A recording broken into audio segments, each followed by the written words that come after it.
So we've talked about breathing into the belly, and I've given you a little bit of a heads up that it is okay to breathe in the chest. Let's talk about that now.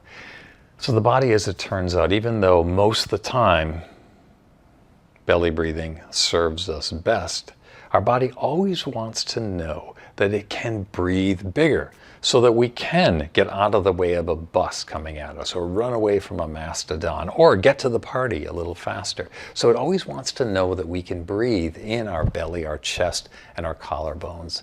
So let's do that. Let's take a breath into the belly. You know how to do that now. Then let's take a big breath into the chest. That feels good. Let's do a third part, which is to breathe into the collarbones. Now let me tell you a little bit more about that. The first two, taking a breath into the belly, we expand 360 degrees. Take a breath into the chest, same thing, 360 degrees that expands. And then that collarbone part is really meant to represent this vertical dimension of the breath. And you can feel that, how you can get a little bit wider here, get a little bit wider here, and then you can take a final breath that just gets you a little taller. Okay, we refer to that as breathing into the collarbones.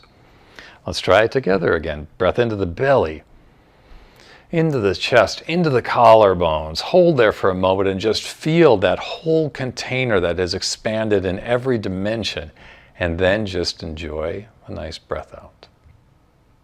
Okay? Again, this is not the normal way to breathe. The normal way to breathe most of the day is just nice and subtle around the lower abdomen.